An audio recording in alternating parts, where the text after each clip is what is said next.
Hello everyone, welcome to iECHO Explainer video. iECHO is a digital platform to empower the ECHO movement.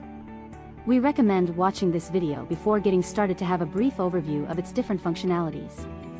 While the upcoming video will provide an in-depth walkthrough of how the iECHO platform works. Let's dive right into it.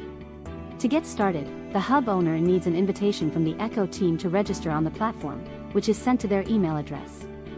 A hub owner is the primary governing body of the hub organization, the one who manages the hub organization team and has access to all the multiple functionalities that iECHO has to offer. Please note there can only be one hub owner. To register, all they need to do is click on the invitation link and they'll get redirected to iECHO.org. Here they need to select their preferred language to view the website. iECHO is available in multiple languages as you can see on the screen. To complete the registration, personal and professional details are required. Here personal details such as name, gender and phone number should be mentioned, however, phone number is an optional field. They also need to set up a 10-character password at this point. Under professional details, profession, the line of work, and under institute or workplace, the place of work needs to be mentioned. If the organization is not available in the list, a new organization can be added to the list through the Add New Organization option. Please mention the full name of the organization and avoid acronyms. Also mention the location center of work. Congratulations! The registration has been completed on the iECHO platform. And here we have the homepage of iECHO. On the left-hand side of the screen, articles about ECHO impact stories and ECHO in news can be found. On the right-hand side, the personal details and hub summary section is visible. In the middle section, session details and program details are available, specifically the upcoming sessions in the next 24 hours. Now, let's explore how the hub owner invites the hub team. Let us explain the roles in the hub team available on iECHO. The hub owner can assign two different roles in the hub organization. Hub admin has all the access to the hub, from starting ECHO sessions to downloading reports. A hub admin can also invite a hub member to the organization. This role should be assigned to a person who performs the day-to-day tasks in the hub. Hub member has limited access to the hub as compared to the hub admin. For example, a hub member can start an ECHO session and download reports but won't be able to create programs. In order to add the hub organization team members, the hub owner needs to click on the Invite Organization Members button here. Different roles can be assigned to team members based on their job roles in the organization by providing their names and email addresses. To create a program, let's move to the homepage and click on Create a Program. A program has a curriculum discussed in a participant group during sessions. Multiple participant groups can run under a program. The following details are required to create a program. The program banner is the program marketing creative used for advertising purposes. The name of the program should have the word ECHO in it. Let's create a program called Autism ECHO Network, Collaborative Learning for Primary Care. Focus areas of the program talk about the topic the program will address. It is suggested that 3 to 4 focus areas are mentioned, so let's be as precise as possible. Under description, a short description of the program should be shared here, briefly talking about the program objective, curriculum, and qualification criteria. It helps if these details are handy. If the hub plans on awarding a certificate to their participants, please leave the toggle button switch on here. Programs can be differentiated based on visibility and accessibility. Public program, a shareable link specifically to invite registrations for the program is created. Anyone with the link can register for this program, but the hub team has the right to review and remove the access of participants at any given point in time. This is suitable where learner details such as phone numbers or email addresses are not available. Please note that in the upcoming iterations of this feature, public programs will be made searchable and discoverable on the platform for the ECHO community. If they find that it aligns with their areas of interest, they can register for the program. Private program. This program is exclusive where learners are sent invites to register on the platform on their phone numbers or email addresses. Depending on the requirement, the toggle button can be left switched on or off. For now, we will create a public program and hence switch off the Restrict Access to Only Invited Learners button. Let's click on Save and create a program. Here is a link that can be circulated on various social media channels and platforms to gather interest and invite registrations. Let's create a participant group. A participant group is a group of people who embark on the learning journey together and are a part of multiple sessions together to cover the program curriculum. We can imagine participant groups as different cohorts run under a program. It can be created based on the different timings a cohort is being run at. For example, there is a group of people for whom sessions are conducted every Monday, starting from 9 a.m. to 10 a.m. There is a group of people for whom sessions are conducted on Saturday and Sunday starting from 9 a.m. to 10 p.m. Two different learner groups should be created in this case. Another criterion to divide participant groups could be the different levels of understanding a group has on the program agenda. For example, different cohorts could be created for physicians, nurse practitioners, and physician assistants in this case. Let's put in the details. Let's name our participant group, Batch 1, the start date and end date of the participant group should be mentioned here. It could be created for a year. If the date and timings of the participant group are confirmed, the repeating feature can be selected, and iECHO automatically creates sessions starting from the start date till the end date of the group. Let's select the repeating feature since we have a session planned for every Monday 9 a.m. to 10 a.m., repeating every 2 weeks till the last date of the participant group, which is February 20th, 2024. If the hub caters to participants in different time zones, the time zone can be set. Let's click on Save and Continue. Let's click on View Details and access the participant group page. Here we can see iECHO has created multiple sessions starting from the start date to the end date of the participant group. A session is a period of time devoted to covering the program agenda. Under the Session Schedule section, the auto-created sessions are visible along with the session details. Let's edit the names of the auto-created sessions by selecting the sessions and clicking on the Edit button. Here, as we can see, the session name, date and time along with the session agenda can be edited. It is a good practice to mention the session agenda clearly so that the participants can come prepared for the iECHO sessions. iECHO also gives the hub the ability to create ad hoc sessions at their convenience through the Create Session button. Under each session resources such as didactics, research articles and session presentations can be uploaded.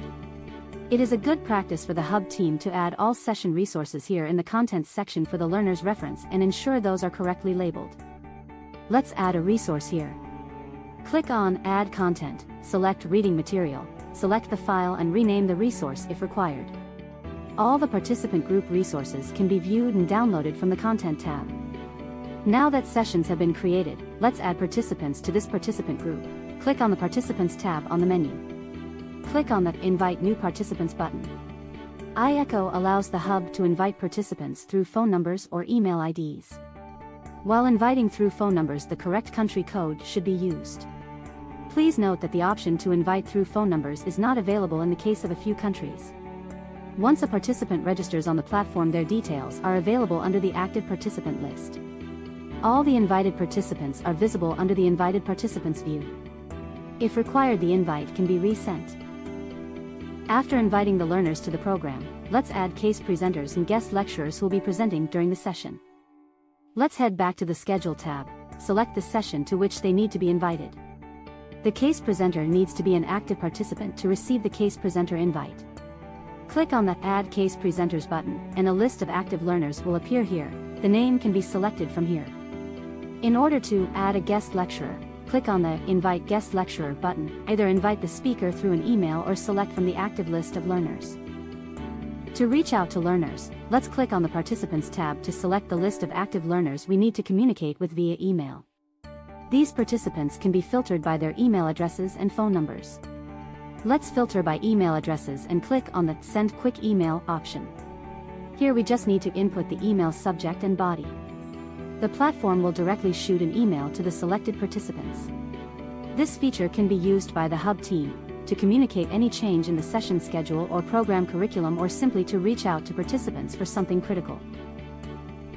If the hub team would like to conduct an assessment to evaluate the level of understanding each participant has on a particular topic, iECHO empowers the hubs to do so. With iECHO, the hub can conduct pre-test and post-test assessments directly from the platform. Pre-test assessments are conducted to evaluate the knowledge of the participant group before the program session begins. Post-test assessments are conducted to evaluate the knowledge of the participant group after the program session has ended and the learning has happened.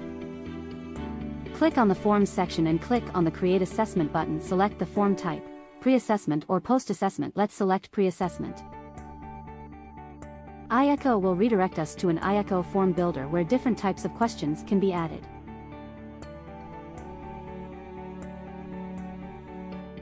Once a questionnaire has been created, it can be saved and published.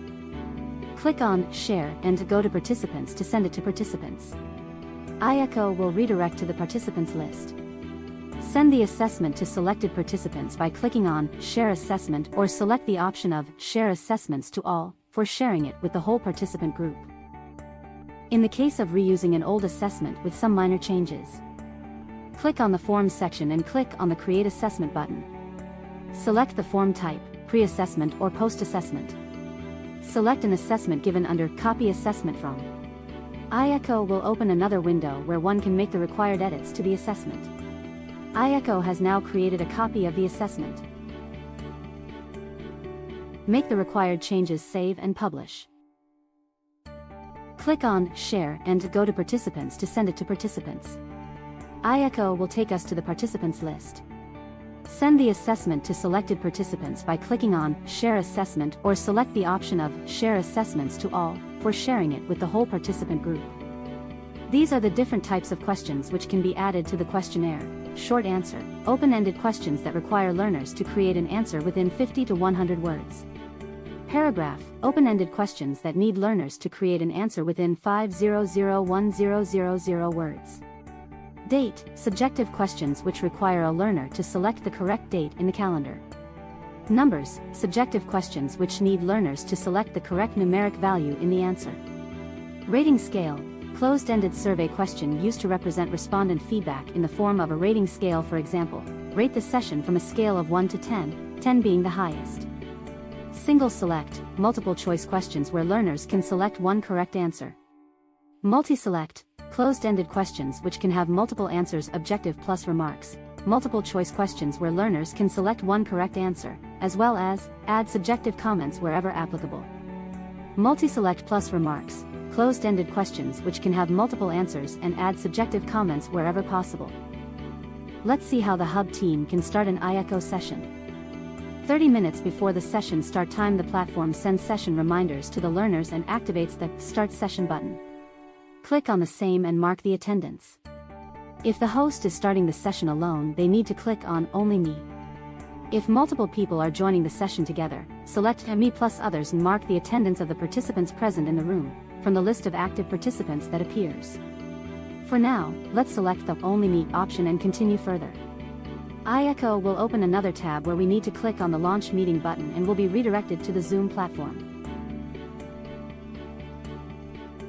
Once the session has been conducted, the Hub would also want to conduct a feedback survey to gain some perspective on the level of understanding of the participants.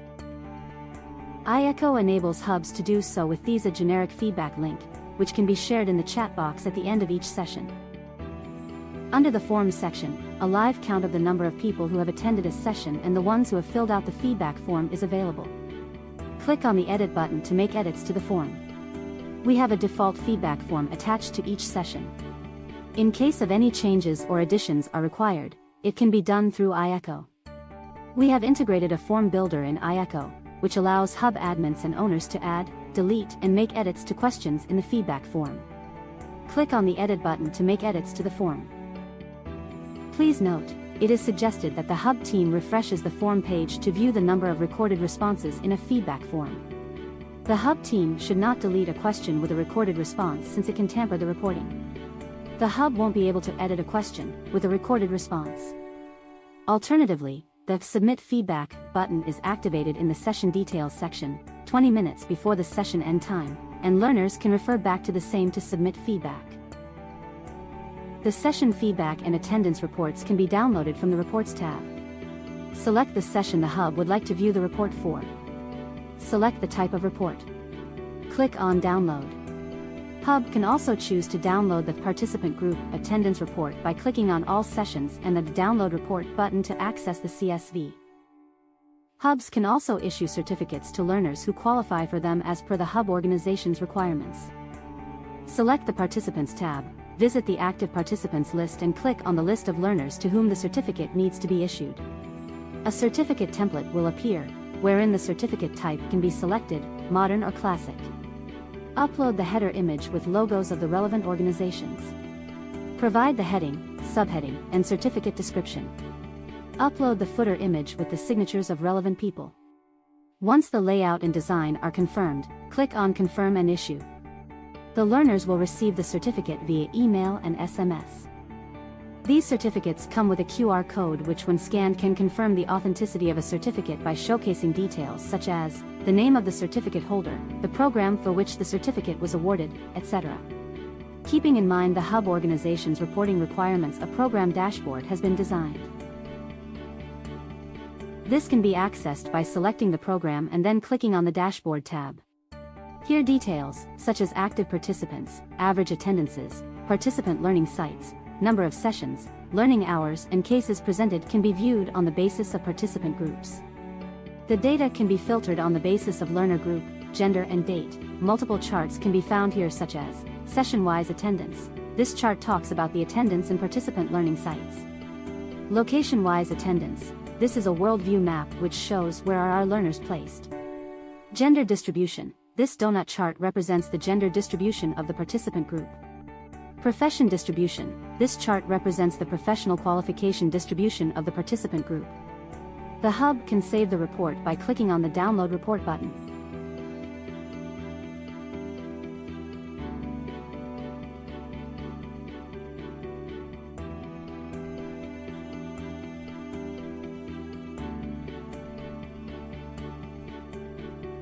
Through this tutorial we have covered the major functionalities of the program. If there are more questions, please visit the Help Center by clicking on the question mark here.